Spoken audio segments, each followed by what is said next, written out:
Nope. You're gonna.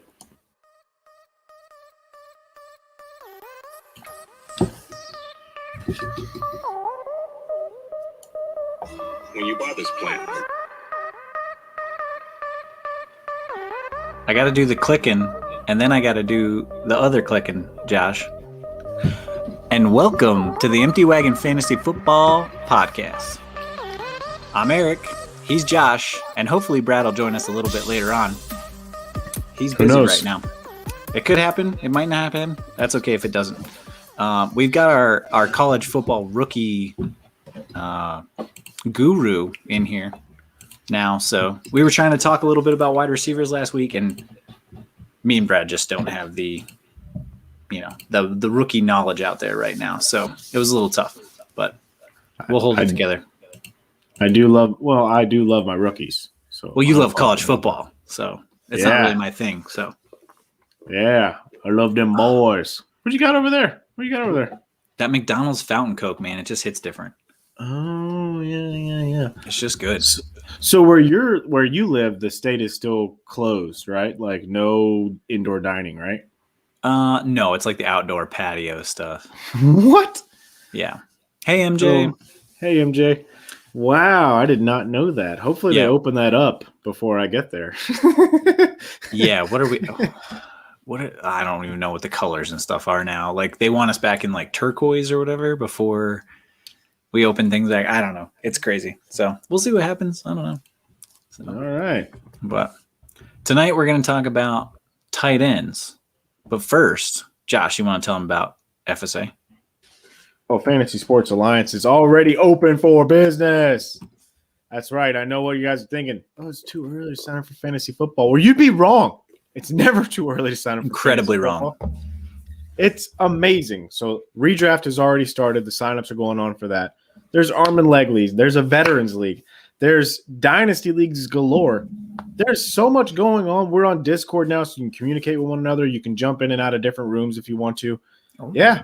Discord for the chats. You haven't got. I didn't even know that. No, I'm gonna do that though. I love Discord. Come on, buddy. We're all over. So we're doing everything we can right now. The merchandise is blowing up. It's hot. Brian just started his weekly show back up again. The new season for 2021. Uh-huh. Check it out on the website fsa-fr.com. But you can also find them on Instagram, Twitter, Facebook, YouTube, everywhere that you can possibly. Tumblr. I think so. I don't know if no, but 4chan, 9gag, all of it. I don't even know what those things are. Let's go. Yeah, so fsa-fr.com. We absolutely love being associated with this beautiful company, the owner, Brian, who's spearheading everything. So please check it out, fsa-fr.com. Check out the Tuesday show with the Average Bros. We cannot forget about our Average Brothers. And check them out every Tuesday night. They're going to be on Facebook, Twitter, and YouTube just like us, along with Wednesday nights when Brian has his show. And now we'll be going back to a weekly show on Fridays. So let's go. Yes, we'll be going back to a weekly show. Yeah. And, go out there and sign up. We're looking for 96 teams this year. Okay. We had 72 last year. So we're looking for another 24. We want 8 leagues of 12 teams. So let's get that. And again, like I've said every week, if you love fantasy football and you want to play against people that know their stuff, come play in FSA. Come see what you're really made of in FSA because it's a good time and it's tough competition. So it's very tough. And then you got some straight up sharks in here. Yeah. Run into a buzzsaw with Derrick Henry and Tyreek Hill there. They score like 50 points apiece in 1 week. Even Brad, he ran into a bit of a buzzsaw last year. I was kind of surprised because I still do consider him to be one of the smartest fantasy football players I know. But FSA is just a different animal. I mean, it is. You really should check it out. You should check out everything that's going on there. It's amazing stuff. Mm-hmm. It's a good time. Yeah, Brian didn't really take any time off. He's already back. The Average Bros are back next week, and we're going to start trying to get y'all ready for drafts and all sorts of fun stuff like that. It's kind of crazy to think about that because the Combine, unfortunately, canceled. I don't know if we talked about that yet. I don't think we have. So kind of crazy that what are we in year 2 now? Yep. Yeah. Are there going to be training camps? Are there going to be mini camps? Who's going to get to work with who in the off season? It's crazy. It's still that crazy right now. Unfortunately. And what's really crazy is the news about sorry, I'll do this a little closer. There's all this fake news about quarterbacks and whether they're moving or they're not moving. Oh, Russell Wilson. I'm so glad Russell Wilson is finally showing his true colors. That selfish chotch. He's a selfish. No, he is. He is. I'll say it. I don't care. He's selfish, and he wants what's good for the brand because he views himself to be a little bit like MJ, and he wants to have his own brand. He thinks he's just as good as Patty Mahomes. Grow up, Russ. You're the one that signed that big contract, and now they can't surround you with a supporting cast, and now you want to blame everyone else. What happened to Walter Payton Man of the Year? Walter Payton Man of the Year don't point fingers, but guess who is right now? Russ. Get out of here with all that trash. I don't care if he plays for the Seahawks or whoever. He will never win another Super Bowl, and I hope he doesn't. I'm done with him. All right, Josh, coming in hot. I love it. I love it. Get that fire out of your belly. I had to take that last show off, boys. Now I'm ready. I'm ready. Okay, so you bring up Russell Wilson's contract and his true colors, but you're going to back your boy Deshaun? No, I think he put. Are you out on him too? I know you love Deshaun, but it's similar situation, right? Look, in his situation, it's a little bit different. The owners, they said, "Hey, we'll bring you in. We'll ask your opinion," and then they didn't let him give his opinion on who they hired. But he knew who he was dealing with as far as the owner goes. And he was already in a bad situation whenever he signed that mega contract. DeAndre Hopkins left. I think there's something that's happened in that organization that we're not really privy to. I don't exactly know the ins and outs of it. Deshaun seems like he's a pretty quiet, reserved individual. So on that one, because he has been so, mum's the word on that, I think we'll wait and we'll see. But, I mean, it doesn't look good. I mean, all these guys, they see freaking 44-year-old Tom Brady winning Super Bowls, and they're like, well, my situation sucks. I want to get out. And I'm not saying that owners are ruthless and coaches are ruthless. I mean, you saw what just happened to Jared Goff. That he was the darling of Sean McVay. Now he's like dead to me, done with him. So I'm not saying that this isn't a two-way street. I understand that. Yeah. But if you get the bag, you accept the bag, but then you can't cry and be upset. I mean, he's going to lose somewhere around $20 million if he doesn't play this year. And he said that he's willing to do that. So we'll see. Okay. All right. Just wanted to see where he stood there. Because it is similar. He did sign the big extension. It is tough to surround people or surround your quarterback with people a la Carson Wentz, a la probably Dak here shortly, and all those other guys. So we're not done with Dak yet. Hold on. So I saw the report that he wants money right under Patty Mahomes. Patty Mahomes has a Super Bowl and an MVP and a Super Bowl MVP, if I'm not mistaken. $500 million is what Patrick Mahomes got, a 10-year, $500 million contract. So that means Dak wants to be right behind him, so 400, 450? I mean, you tell me, bud. I think that this will be the last year that Dak Prescott is a Dallas Cowboy. I would say if he's asking for that kind of money, yeah, probably. Yeah, I don't even know if Jerry could justify something like that. That's crazy. They can't afford it. They're going to tag him this year. He's going to make $34 million this year on the tag, which is, okay, whatever. But when it comes down to that fifth one, they won't tag him a third time. We know that because it's $52 million for the next one. So, and now the cap is going lower. They don't have the money. They're paying freaking all these players that aren't getting used. This offensive line, they got paid. Now they're all banged up. They got defensive players who can't play. What's your DeMarcus Lawrence, your boy over there, getting paid stupid money? I didn't want him to pay. Get out of here. Zeke got $90 million. Amari Cooper got $100 million. I mean, come on. Zeke, I could say maybe not $90 million, but at least he was worth getting paid. At least he had some rushing titles and had some stats and stuff to back it up. So I can say that's kind of fair. MJ switching over to YouTube. She's watching us on all the platforms, and we are on Twitch tonight because Periscope apparently that's not a thing anymore. Is that the deal? Or it's not going to be a thing anymore pretty soon. So we're on Twitch tonight instead of Twitch, Facebook, and YouTube live. Hey, so well, Twitter's dead to us. All right, let's go. Well, Twitter is kind of honestly, that's the the pulse of fantasy football. It seems like anyway, at least in my opinion. Twitter is vicious, dude. Like, it is vicious, no doubt about that. But you do get your news pretty quick there. You do. And if it's not football related, it's like, man, so many of you people are just miserable. Like, I think it's a pretty toxic place. I follow a lot of video game stuff on there, and it's very toxic. Yeah, it's not great. So I can't handle it, dude. More power to you. I'm glad. Happy for you. There are a lot of days I just stay away from it if I can help it, because it's not a good place to be for your own mental health. Let's be real. But don't like that. But I was looking at the numbers yesterday because I heard Adam Schefter say that if he had to take the over-under on quarterback switching places and that he had the number 18, he would pick the over. He thinks it's going to be more than 18 teams. So I did the numbers yesterday. I was sitting down and I was like, okay, actually right now the number is going to sit at approximately 17. We've already had 3 confirmed quarterbacks that will be moving to different teams. Carson Wentz, Jared Goff, Matt Stafford. We all know that. But some of the other stuff, and I was going through the list, right? So I'm going to open it up real quick because I just thought that this would give us a quick talking point. We know that the entire AFC North is going to be the exact same. Steelers, Ravens, Browns, Bengals. So that's 4 right there. Unless for some reason the Bengals rookie doesn't come back, Joe Burrow, but that'll be for health reasons. Yeah. He'll be back eventually, but I don't know if he'll start the season. But really, in the AFC East, you got Josh Allen. Dolphins, do we know that Tua is going to be the guy at this moment? I don't. It's looking like it, but yeah, with the cap the way it's going to be, I don't know if they're going to be able to re-sign Fitzmagic to any kind of deal that he's going to want. I think he'll walk and go somewhere else. But he wants to start now. The Patriots. You think Cam Newton's going to be their guy again next year?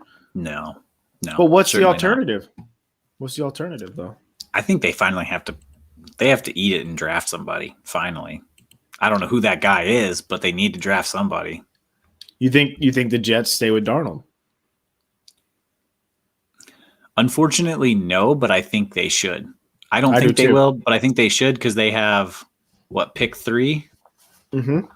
They should take that tackle from Oregon. Penny Sewell. Yep. And then they have another pick shortly after that, I think. Well, the Jets, they have the 2nd pick. Right. The Dolphins are the ones that have the 3rd, and they have a pick later. I thought the Jets had another pick in the 1st round too. Oh no, yeah, you're right. They got Seattle's. You're right. Right. So they could go. Oh, that's right, for the safety. Jamal Adams. Thank you. Yes. So they could, and then they should be able. It's a pretty good wide receiver class. Go out and get another weapon. Go get a weapon for Sam Darnold, or trade down and maybe get some more assets with that pick or something. So do you need 2 first-round picks? I don't think so. I think you could trade down and get some more draft capital in like the 2nd and 3rd round where you could maybe fill out that offensive and maybe defensive line a little bit better. That's me. I'm always going to say trade down like Belichick does, but. And I agree. I think that the Jets have a lot of holes, and actually quarterback is not one of them.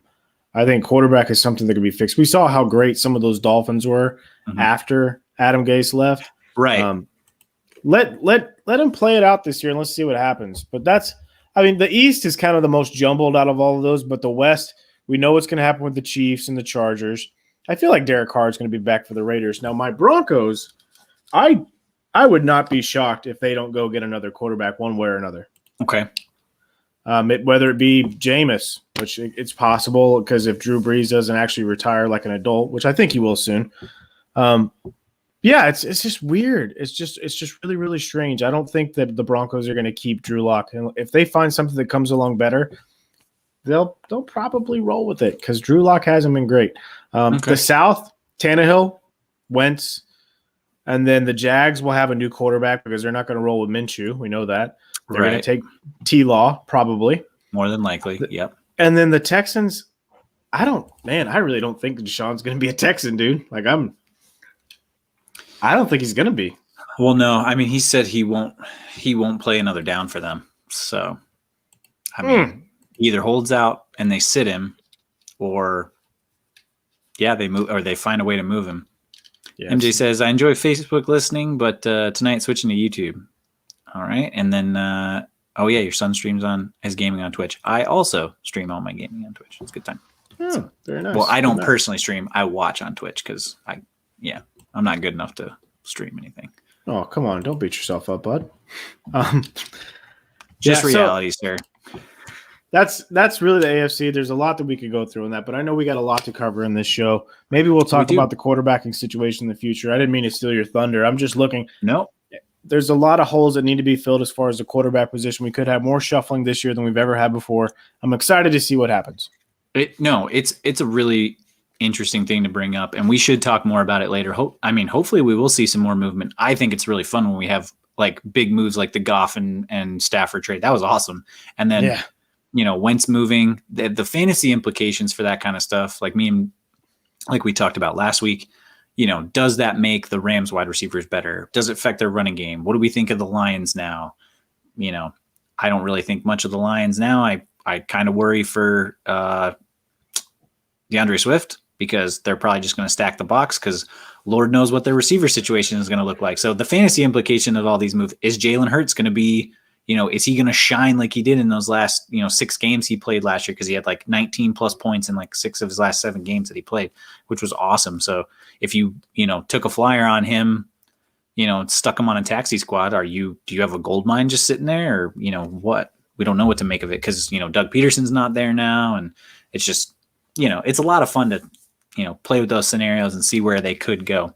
But like we said earlier in the show, we're talking about tight ends tonight, where they finished, how we think they'll do next year, maybe who you should be targeting in your drafts if you've got a dynasty startup coming up, or if you've got, just getting ready for a redraft. Maybe with FSA, get us to 96 teams. So, whoop, whoop. Yep. So, without further ado, our tight end finishes for this year.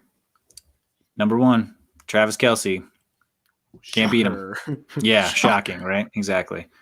He, 313 points. It's very good. I believe Brad brought it up. I think he was better than, 14? Well, let's look at all. Hang on real quick. Where did he finish? Pretty high. Yeah, right behind Kirk Cousins. Yeah, pretty good. So he's the 20th? I wish these would show numbers on Sleeper. It really bothers me. He's pretty good, Bob. Travis Kelsey is 18th overall in scoring. Yep. Thank you. Yep. Unfortunately, on the desktop version of Sleeper, it does not show you numbers, and my phone's dead, so can't use He had that. more points than DeAndre Hopkins, more points than Matt Ryan, than Derek Carr, Ben Roethlisberger. Just stud muffin. Okay? Absolutely. There's no need for me to expect him to drop off unless an injury. I think Travis Kelsey will come out and he'll have another good year. I really don't see this changing. No. He's been resilient. He's been healthy, and I think this team will be hungrier than ever. So we'll see what happens, but I do feel very confident in Travis Kelsey at least being a top 3 tight end next year. For sure. Yeah, that's probably easy.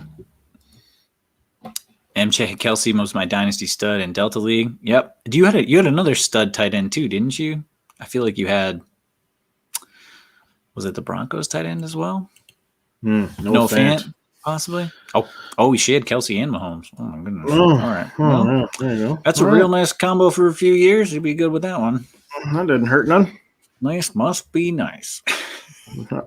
Yeah. But then you got the next best thing, who was a solid 40 points behind or 33 points behind Travis Kelsey.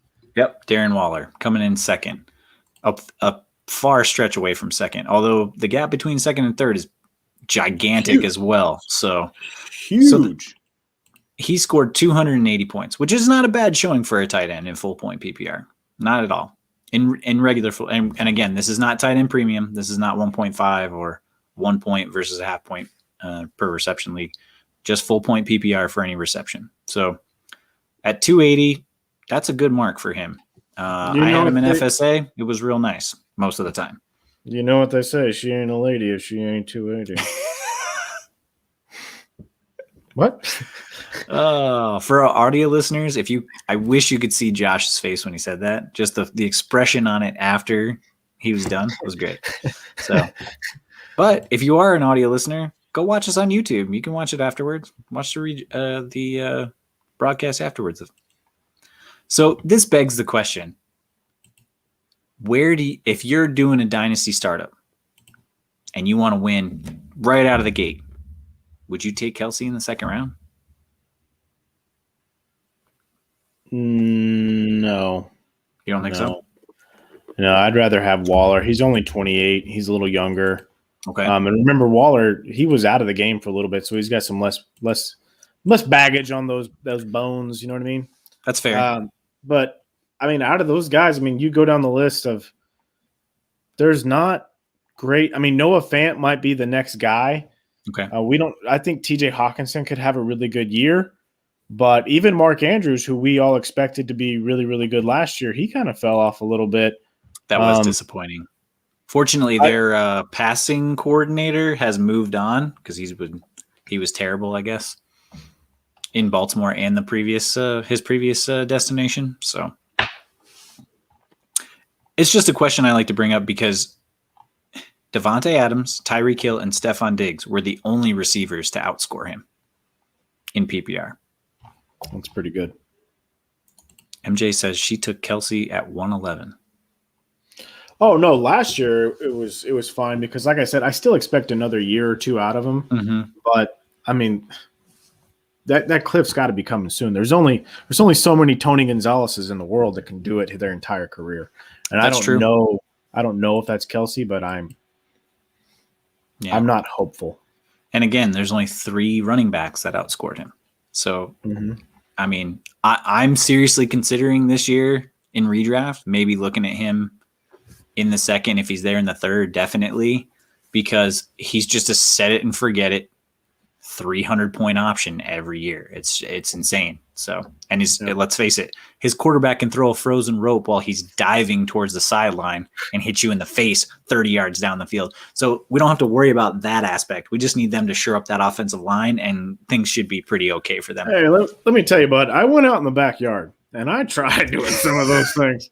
It did not go well. That is very difficult how that man did those things.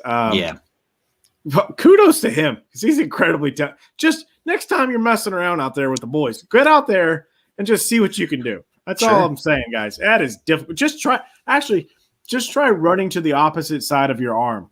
Like run left and try and throw to your right. Good luck. Or better yet, run left and then switch hands and then throw it with your non-dominant hand.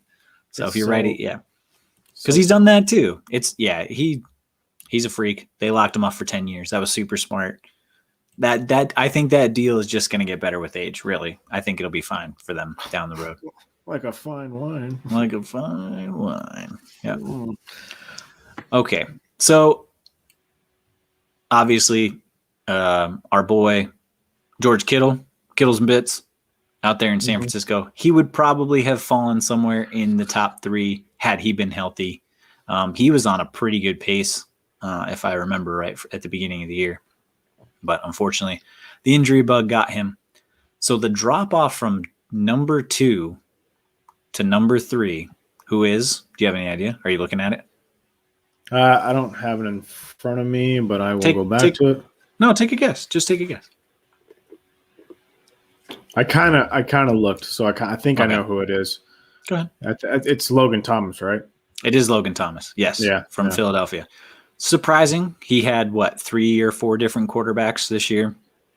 Hopefully they stabilize that situation. Dwayne Haskins gone. Alex Smith, hopefully for his health and welfare, retires on a high note as comeback player of the year. So that leaves them with a big hole at QB. Kind of surprised they didn't get in the mix. Dan Snyder likes to, draft away or give up all of his future draft capital for big name players. So I'm surprised he didn't go get Wentz. But yeah, Logan Thomas, 176 points. He scored 104 less points than Darren Waller at number 3. So, and he was probably a streaming guy. He probably didn't. I would highly doubt he got drafted in a redraft league for you. His ADP shown here 424. So yeah, probably maybe last round, undrafted, way late. Older than Darren Waller, right? And that's surprising because Darren Waller's fairly old considering. Yeah, Logan Thomas is a year older. Yeah. So that was kind of surprising, but he had a good season. We'll see what happens. That quarterback position is going to be very different next year for Washington. So, yeah, are they projected to take anybody? Well, they made the playoffs, so their draft position is going to be really far back. I would expect them to probably start that Kyle Allen kid. There's been talk of them going with Cam Newton. I don't think that's going to happen. They might try and scoop up one of these veterans on the market, kind of bring them in, but they've already released Alex Smith. So maybe the Mississippi Mudflap heads up north. Oh, G Minshew right there. No, I think Mississippi Mudflap. Any chance I have to bring up that commercial with his Fu Manchu and his and that mullet, I have to do it. It's so sick, dude. No, I think he's he'll stay in Jacksonville. He's cheap right now. Why would they get rid of him? He's cheap. Yeah, that's true. And it is nice to have a backup in case T-Law struggles. Not that they're trying to go anywhere, but I was listening to a show. I think it was Dan Patrick, and he made a good point where he was talking about maybe Jacksonville should bring in Alex Smith, let him maybe play a game or two, and then coach up T-Law because he's done it with virtually every quarterback who's ever replaced him. And yeah, he has been replaced a lot. Reuniting with Urban Meyer, his old college coach back from Utah. Just saying, maybe it works. Maybe it works. Maybe it does. Maybe it does. I think that's a good spot for him. We'll see what happens. I mean, keep getting them checks. If you can do it, do it. Snapping necks and getting checks. Cash and check. Yeah, that's what I said. Same thing. Potato, tomato, as you like to say. That's right. All right. So Logan Thomas, I don't think he finishes there depending on that quarterback situation. Obviously, if Kyle Allen's there, maybe him and Scary Terry have a good year. That's going to be a weird offense. We'll see what happens there. At number 4, the big man from Green Bay, Robert Tonyan. Tonyan? Like Fuji's and Funyuns, right? Mm-hmm. And he also scored 176 points. But I think that was mainly on the back of 2-3 touchdown games or something like that. So he's not giving you any kind of consistent week-to-week production. He's giving you, maybe some high highs and some low lows. So I'm looking at it right now. Oh, go ahead. Sorry. No, that's okay. Yeah, he had 3 touchdown game in week 4. And then he did have a nice stretch where he scored a touchdown in 5 straight weeks there towards the end of the season. So that's pretty nice. And like we always say, 11 tutters on the back of 11 tutters. I don't think he'll do that again next year. We'll see, though. I don't know. We'll see if maybe they actually decide to wise up and draft a wide receiver for him other than the Devontae Adams. But no, that's not going to happen. We just don't know. I mean, we don't know who that other guy is going to be, and it looked like it was going to be Robert Tonyan for a little bit. Now, you got to remember they had old guy who had the core surgery. He came back and instantly got hurt. I can't remember. His name was escaped. Lazard, the lizard. Alan Lazard. Yeah, he had a nice little rapport with Rodgers, but we'll see what happens. I mean, I'm not expecting Robert Tonyan to repeat this, but I think when you're sitting there and you're looking at these guys, consistency does matter, and he's going to be one of the guys up here with Darren Waller and Travis Kelsey who have the same quarterback, same offensive system. He's got a better shot at repeating than Logan Thomas. So that's an excellent point. Excellent point. Yeah. That quarterback situation matters more than ever now, especially with as pass happy as the league is and how easy it is to throw the ball now. So, yeah, great point. At number 5, Hawkinson, TJ Hawkinson. Now, this is an interesting situation right here. So he was the number 5 tight end. He had, how many touchdowns did he have? Does this total it for me? All of them. 6. He had 6 touchdowns last year. Which is more than George Kittle has scored his entire career in one season. He's only the most he's ever scored in one season is 5. Sad. Google him and Julio, man, they just can't find the end zone. They're great receivers. They just can't find the end zone. It's real sad. The encouraging thing about Hawkinson is that he saw 101 targets. And we know Goff doesn't really shy away from his tight ends. He didn't seem to mind Gerald Everett or Tyler Higbee when they were around. So we'll see that. I know Goff. I think Goff likes his tight ends better than Stafford does because Stafford doesn't really use him. He's looking deep if he can. He was hurt most of the year, and they were playing with some. Or no, he was healthy this year, wasn't he? Stafford? Yeah. Stafford was healthy this year. That's right. Kenny G was hurt all year. They had some inconsistency coaching. There is some hope that the offense will be better this year anyway because they did bring in Anthony Lynn. Anthony Lynn, he was a really good coach in LA. I am concerned, though, because under Anthony Lynn, it's not like the tight ends really thrived. Same thing along with the Jared Goff guy. I mean, he's had some pretty good receivers, between Cooper Kupp, Robert Woods, and then alternating between Brandon Cooks and that Sammy Watkins character. So they've had some guys who have kind of really taken away from the tight end. But we'll see what happens. I expect Jared Goff to try and get the ball out pretty quick. That offensive line in Detroit's not great. So we'll see what happens with that. But I like TJ Hawkinson. I just feel like maybe this could really be the breakout year that we've been looking for from him. Think so. It could be. Okay. Could break right out. Right out of there. Given their free agency situation and given the cap, because Goff does not come with a cheap cap hit. You've got Kenny G, you've got Marvin Jones, and Danny Amendola are all not Danny Amendola. Who's the receiver up there? Their slot guy. Was it Amendola? Yeah. He was hurt okay. most of last year. But Marvin Jones isn't coming back. We know that because they already signed Tyrell Williams. That's their Marvin Jones replacement. They got him for cheap. They went ahead and jumped on it. Kenny G, with the problem with him is his hips don't lie, and he's been banged up in them hips lately, dude.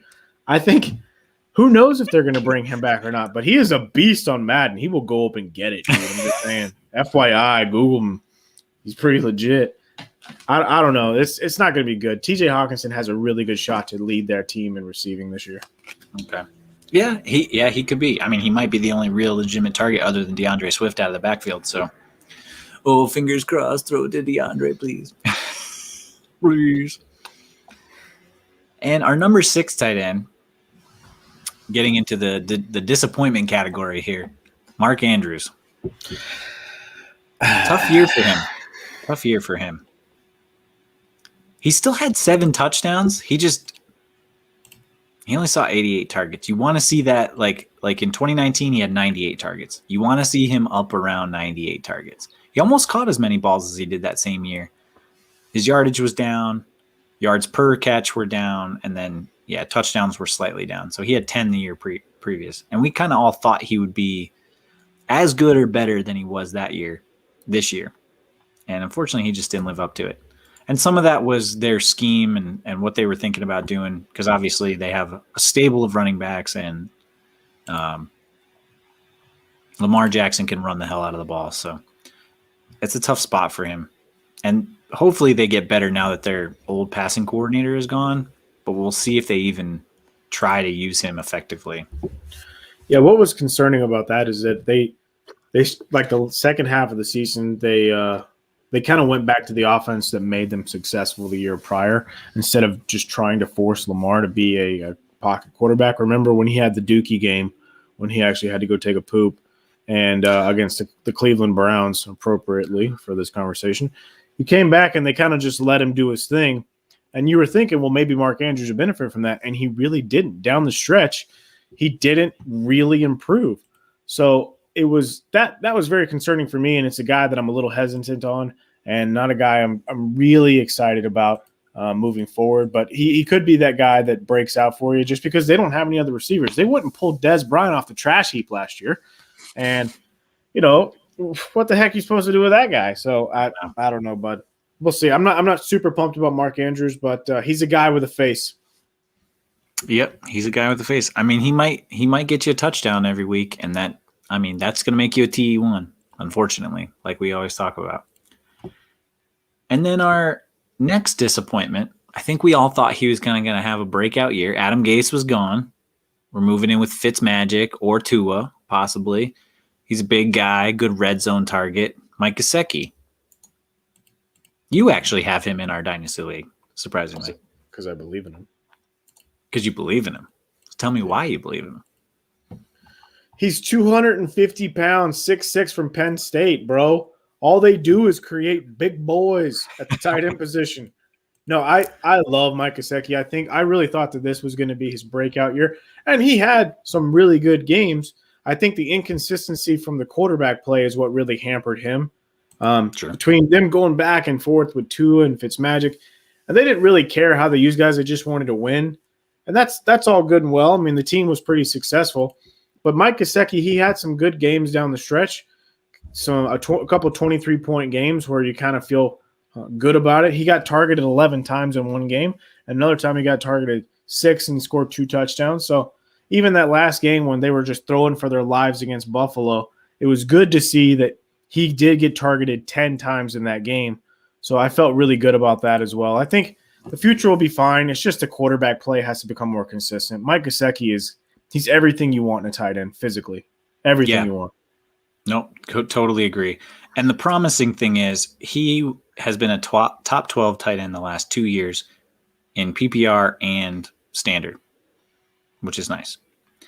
Hovering around 90 targets, which is a real nice mark for a tight end. And then his yardage was up this year. His yards per target was up this year, yards per catch, and touchdowns. It was only up by 1, but it was up. So he's trending in the right direction. Hopefully, like you said, that quarterback play is consistent. They pick somebody that's going to throw the ball to him every week, and they work him into the offense. Because really, all they have is Devontae Parker, if memory serves. Yep. So, because we have no idea what that running game is going to look like this year. Is it Myles Gaskin? Is it Matt Breida? It ain't good, Bob. I know that. It ain't good. All right. I wouldn't call him a disappointment, but I think we all thought he was going to be a little bit better. Your boy, Noah Fant, on the Broncos. And this probably comes back to some inconsistent quarterback play as well. Drew Lock was banged up a little bit here and there, so he had to kind of get in where he fit in, unfortunately. No, he sucks, dude. And the offensive coaching staff sucks, dude. This has got nothing to do with Noah Fant. He's legit, bro. He's a receiving tight end. It's just a freaking so frustrating. They suck. Got all the receiving options in the world, and Drew Lock can't throw it. I don't know what the hell you want. Oh, suck. Don't. Noah Fant's legit, but don't expect anything from this year either because Broncos don't have a quarterback or an offensive passing coordinator who's worth it. Anything just sucks. And you guys call me a self-loathing Cowboys fan. Goodness. Good thing about Noah Fant. Again, like I said with Gaseki, good target share. He got 93 targets this year. So he caught 62 of them. Only 3 touchdowns. You would love to see him be targeted more in the red zone, obviously. Young receiving core out there because they moved Manny Sandys. Well, he was a Saint. Who was their guy out there that got hurt? Cortland Sutton? Cortland Sutton. There you go. So he was out. And then you got Big Booty Judy? Jerry Judy coming in. So young rookie wide receivers and tight ends. And it's just kind of a mess. And that offense doesn't really know what it wants to be. You'd think the way John Elway likes running backs, they'd be a run-first team. But I guess not. So, yeah, I really like Fant too. And honestly, in like a dynasty startup or, maybe in redraft, take a late round flyer on him or dynasty startup, you could probably get him relatively cheap given what he did this year and given his situation in the coming year. So I still think he's a guy you should target and a guy you should look at for down the road. Maybe he gets out of that rookie deal and he moves somewhere good. Who knows? Our next guy, what are we on? Tight end 10? 9? Yep. Well, the next guy is Hayden Hurst. Oh, I have Gronk next on my list. Oh, yeah. Sorry, I skipped over him because he's not good. He's just a Super Bowl champ yet again. It's fine. He popped off in the Super Bowl. Let's be real. He did well, but he's just going to be one of those guys. His play was inconsistent and erratic this year. I don't feel good about it, but I mean, if you're going to sit there and tell me, okay, I need a tight end to draft, who am I going to draft, Gronk or Noah Fant? I mean, you know what you're going to get from Gronk. You don't really know what you're going to get from Noah Fant, but I do like Noah Fant's upside more than I like Gronk. If Noah Fant had played one more game, he would have actually outscored him. That's fair. I'm not crazy about him, but I understand he'll carry name value, so maybe you grab him and trade him. Yeah, never a bad idea to try and do a little bait and switch. Could do that. I mean, yeah, he'll probably be a first ballot Hall of Famer, but he's not really that like just wrecking ball that he used to be once upon a time. So I would let somebody else reach for him because he'll probably still go relatively high just based off of recency bias with how well he played in the Super Bowl. And, he was still the number 10 tight end in PPR. He didn't score a ton of points, but he was okay. Friggin' moose. Yeah. And with Cameron Brate still there and OJ Howard still there, it's such a weird tight end room there. But obviously Gronk is Brady's favorite, so he'll still get some touchdowns week to week, and they'll pull the cover off the Ferrari every now and again if they really need it. But they'll save him for the playoffs just like they did this year. So don't expect big things from him during the season. And then, like Josh, you alluded to, number 11, Hayden Hurst. I think we all thought he was going to be a little bit better given what Austin Hooper did last year with the Atlanta Falcons, but that offense was just a mess. And Matt Ryan ain't getting any younger.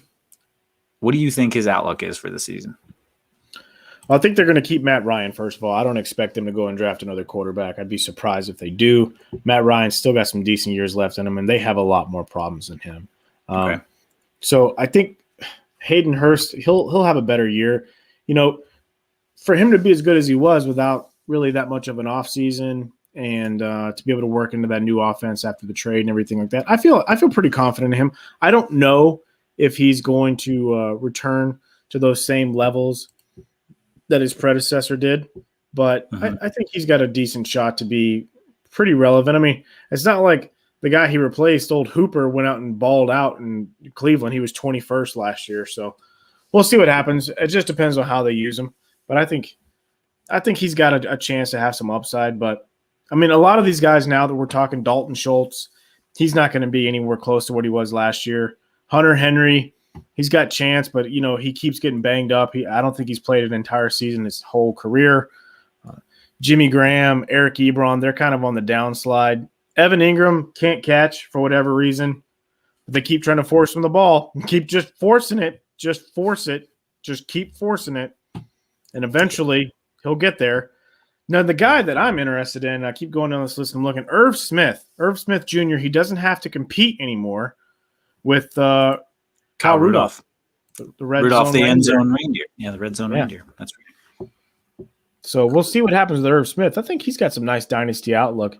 Dallas Goedert, because I don't believe Zach Ertz is going to be an Eagle after this offseason. So Dallas Goedert has a chance to jump up quite a bit as well. Agreed. Yeah, everything you hear coming out of Philly, everything that you hear, from the big guys like Schefter and those guys, nobody really thinks Zach Ertz is still going to be there. I think that relationship is kind of broken now that they didn't offer him a contract earlier in the year or like before the season started. And he was hurt and he really didn't live up to what they had hoped for him. And Goddard is a cheaper, probably get you 75% of what Ertz could if he gets the target share that Ertz did. And they don't have Alshon Jeffrey anymore. They don't have Deshaun Jackson anymore. So they'll probably let him walk with the cap the way it is so they can build around their new young quarterback, young running back, and wide receiver with Jalen Reagor, Miles Sanders, and Jalen Hurts. So we'll see where that goes. But yeah, Goddard, he had some flashes. He shouldn't be too bad to pick up. Who was the biggest surprise for you on this list? Any of these guys in the top 12? Really? I mean, looking at this list, Logan Thomas and Robert Tonyan were the huge surprises. They just seem like they came out of nowhere. And like I said, I think Robert Tonyan has a way better chance to repeat than Logan Thomas does. But yeah, Dalton Schultz was also kind of a surprise. The guys who didn't make the list is kind of like, I was really surprised that Evan Ingram did not become a tight end one this year. I really thought that this was going to be his year. And the same thing with Kittle. I mean, he got hurt and he only played half the season. But him not being a tight end one, especially where you drafted him, that had to hurt quite a bit. Yeah, for sure. Yeah, you probably took Kittle in what round? Probably 3, late 2, early 3-ish range there. If you have him in Dynasty, all right, yeah, you threw him in the IR. Hopefully, you had something to throw in that backup spot. But yeah, that was a tough pill to swallow this year.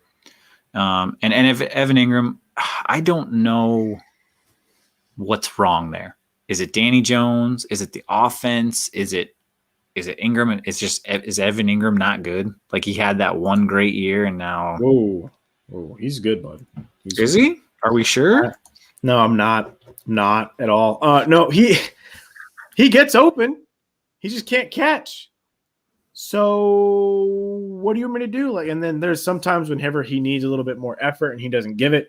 Hopefully, well, I mean, and now Jason Garrett, Mr. Clap on. This really last year should have been his breakout year where he kind of went back to what he did his rookie season, and he did not. And I'm optimistic, man. I don't see it. I don't know what's going to change. It's going to happen. It's going to make him better. They're going to be down Golden Tate now. Sterling Shepard's always hurt. Yeah, I mean, maybe Saquon will come back and take a little bit of pressure off of him, but I don't know, dude. I'm not buying it. Yeah, don't blame me there. Jared Cook here in the top 20 or so. Jared Cook no longer a Saint. Sad.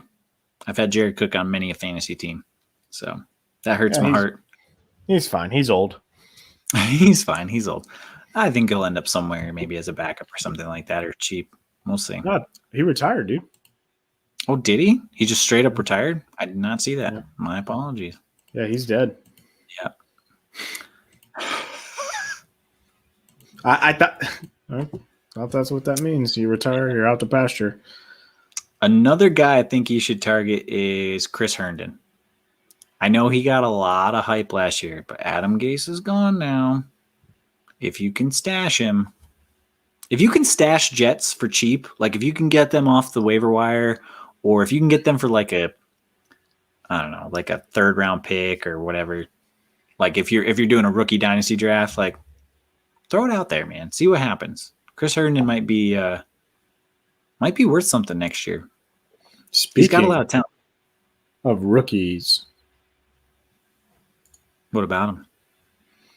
I mean, I thought we were going to do a little rookie talk here, bud. We can do some rookie talk. I'm not prepared for rookie talk, but we can talk rookies. It's okay. We don't have to talk much. There's a couple that I would like to talk about. Or we can wait until Brad's here, the third leg of the tripod. Let's do that. But let's bring up one guy since we're talking tight ends. This kid, Kyle Pitts from Florida. So I haven't watched any tape on him yet, but I am hearing that he is a game breaker. He is like in the mold of a Travis Kelsey game breaker type tight end. You watch a lot of SEC football. What do you think? He's more athletically gifted than Travis Kelsey. Oh my. Okay. I mean, just my opinion. You watch it. So, and I respect your opinion. So yeah, throw it out there. What do you got? He burns corners, dude. They don't sit there and they don't take a safety or a linebacker. Like they've used straight up their best corners. The team sometimes would put their best corner on him and he will work them. He is so athletically talented. He is a wide receiver playing the tight end position. I mean, he's this guy that we thought kind of like Noah Fant is going to be, but he's so much more talent. I mean, the guy can get open. I mean, I think what did he get this year? So 43 catches for 770 yards and 12 tutters. That's impressive numbers for a college tight end for sure. So Pro Football Focus, I don't want to drop them too much, but he had a grade, and their grade, it's 0 to 100 of 96.1, and he led all tight ends. And it was the highest grade that they've ever given a tight end ever. Ever. So that's pretty good. I don't know if you know that. Highest grade ever? Yeah, that's pretty good. They have something called a Dominator Rating, which means that on the percentage of routes that he ran, he absolutely dominated his like the potential for him to beat his opponent. That's basically what it is. And he had a 32% Dominator Rating, which basically means 1 out of every 3 times he was going to be – it was almost a sure thing that he could beat his guy. That's insane. That's impressive. That's very impressive. I'm so glad you brought it. He is so good. Like, I know in the fantasy football community, we want him to go in like the top 5 because we can't wait to see what he's going to do with a team, and we want him. But if you want to get excited and pumped about a tight end, which you probably haven't done in a few years, really, this is the guy. This is the one that you want for sure. Okay. So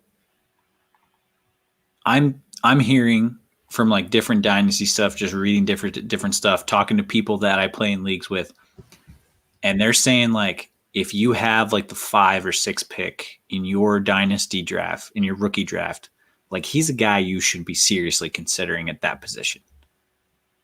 You agree with that?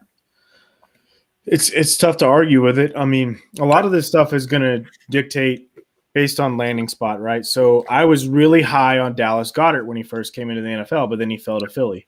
And he almost fell to Dallas, which would have made sense. They needed a tight end. It would have been perfect. Yeah. But whenever you fall to a place that already has a really talented tight end like they did with Zach Ertz, that hurts you a little bit. So it's going to depend on landing spots. But if he ends up with a team that's short on wide receivers and doesn't have a set tight end already, absolutely you have to look at him there. I mean, man, he is just so good. There's a number of teams that he would look fantastic. And I would love to see Arizona take him. I think he would be great in Arizona. Ooh. Okay. I mean, oh my gosh. I mean, it would just be another weapon for them to go in their air raid. I think that'd be a perfect fit for him because, like I said, he's just that talented to where you'd line up Nuke on one end. You got, man, having Kyle Pitts and Nuke would be just ridiculous, dude. I would love to see it, but that's just me. I think he's a great player. I really do. Yeah. So I'm looking at McShay's latest mock draft. Unfortunately, he's got trades in here for the first time ever, which is not something he usually does. So he's got Pitts going 4 to New York via mock trade with Atlanta. The Jets? Yeah. That's not going to happen. Yeah. I don't love him there, but. That's Robert Saleh is a defensive coach, and he sees how bad his defense is. I think if they don't trade down or they don't take a lineman, which I know isn't a sexy pick, I really don't see them drafting a tight end. I could be wrong, but that's not.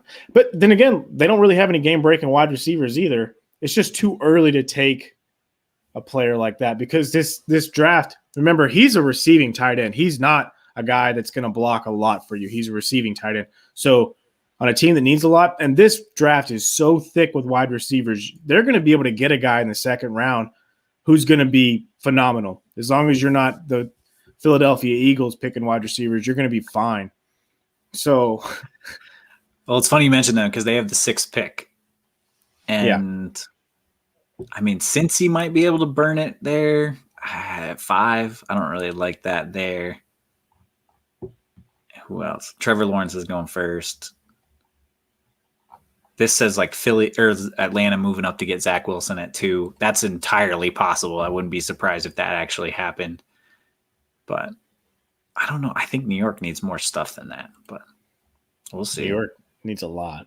I mean, like I said, it doesn't make sense for them to take one right there because they can get a great wide receiver right there on a team that's already that shorthanded.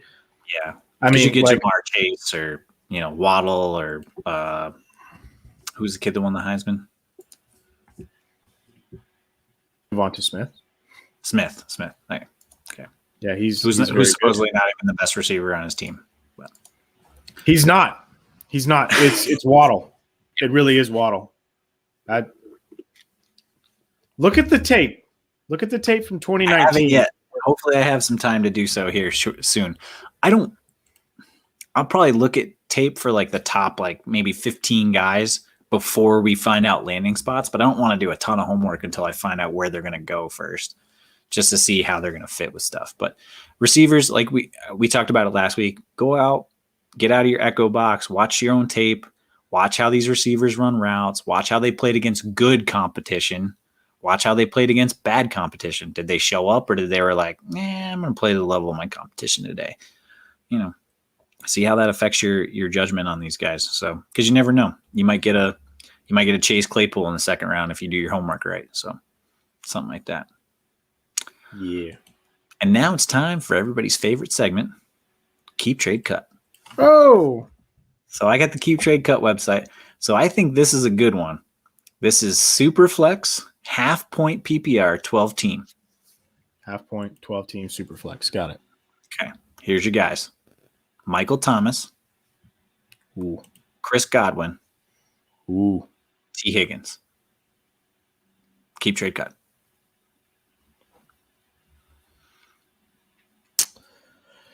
I don't know where Chris Godwin's going to be. There's a potential that they tag him in Tampa. Okay. I'm going to keep Michael Thomas. I'm going to cut T. Higgins, and I'm going to trade Chris Godwin. That's what I'm going to do. Okay. That's what I'm doing.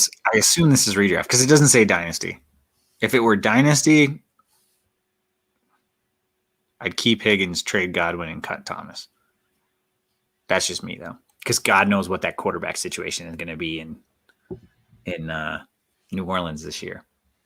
And Godwin, man, when he doesn't have a pin sticking out of his finger, he's real good. So you could probably move him. But honestly, Michael Thomas, you could probably get the most for him in terms of an actual trade scenario, just off of name value alone. You're probably going to be able to move him. So we'll see what they get. All right. I'll take this one because it's kind of dookie. So again, Superflex half point, 12 team. Tariq Cohen, OJ Howard, and Zach Ertz. This is gross. I'm going to keep OJ Howard. I know that. Really? Okay. Yep. And then Tariq Cohen and Zach Ertz. I'll cut Tariq Cohen and trade Zach Ertz. Wow. Okay. See, I would keep Tariq Cohen. I would cut OJ Howard, and I would try to trade Zach Ertz. No, OJ Howard's young stud. Is he though? Like, what has he done for you lately? He got hurt this year, dude. He finally had a good quarterback that didn't need freaking LASIK, bro. Okay, it's not his fault he got hurt. That's fair. Okay, he's gonna crush next year, dude. Here's a good one for you, Josh. Same scenario: Marquise Brown, Ronald Jones, early second in 2022.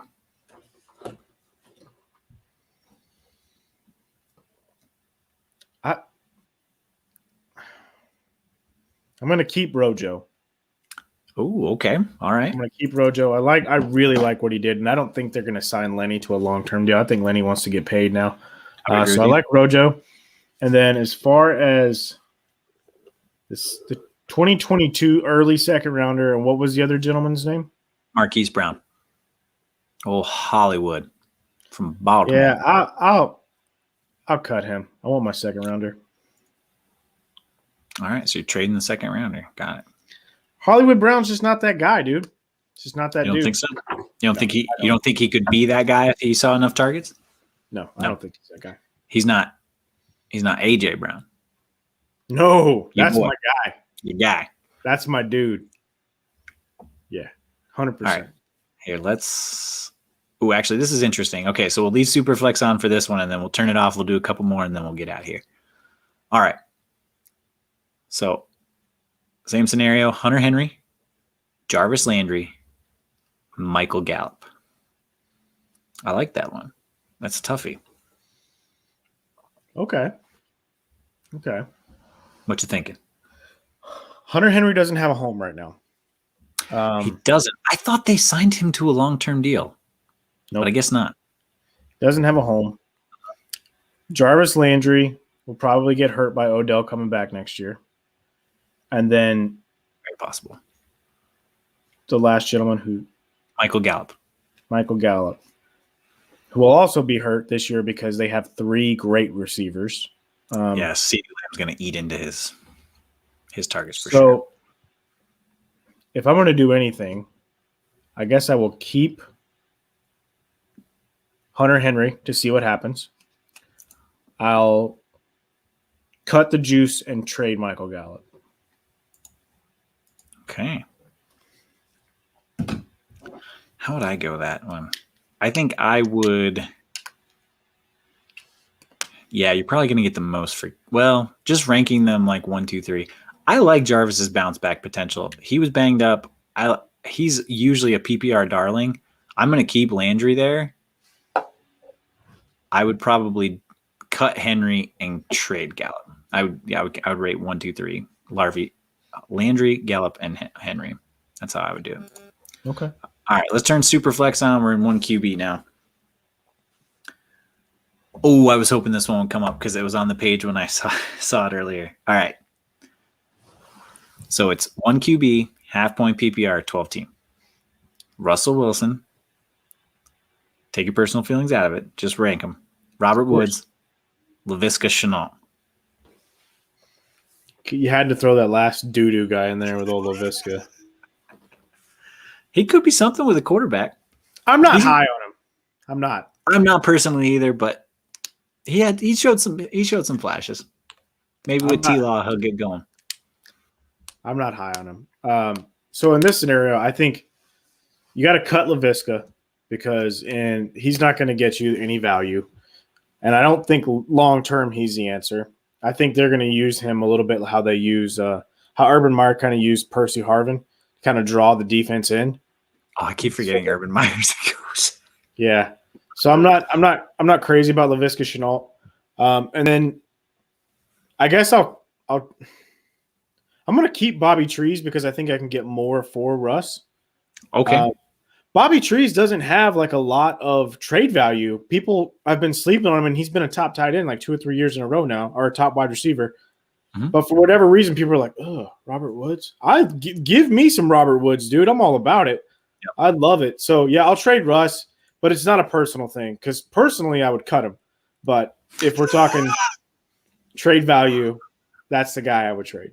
Ranking him 1, 2, 3. And this is non-super flex, so you can't play him in 2 positions. I assume it's 4 point per passing touchdown. I think Robert Woods is also the most valuable guy there, especially now with Matt Stafford. He really likes to air it out to his receivers, so hopefully you see those yards per target go up, especially now that Matty Stafford's got a running game to protect him and a pretty good offensive line and a defense that can get him turnovers and get him more attempts. It's going to be an interesting situation there because they're all in because they don't have time now because their cap is shot. Worry about the cap later. Nobody cares. Yeah, just win a Super Bowl. Worry about the cap later. Get that 5-year grace period. So, and then Russell Hustle and Bustle. Yeah, he's good, but man, did he fall off last year? And then Laviska Shenault. Yeah, I'm not high on him either. So I can totally understand. I agree with you on that one. Give me some Bobby Trees. Give me all the Bobby Trees. Okay, here's another good one. Unfortunately, there's a repeat in here, but that's okay. This will be our last one, then we'll get out of here for tonight. All right. 1 QB, half point PPR, 12 team. Odell Beckham, Tyler Lockett, and Rojo. Keep trade cut. All right. Half point PPR. I like what I saw out of Rojo this year. I really do. Okay. I might keep him just on what I think he's going to do. All right. I'm going to trade OBJ for the name value because I think someone will always bite on that. Mm-hmm.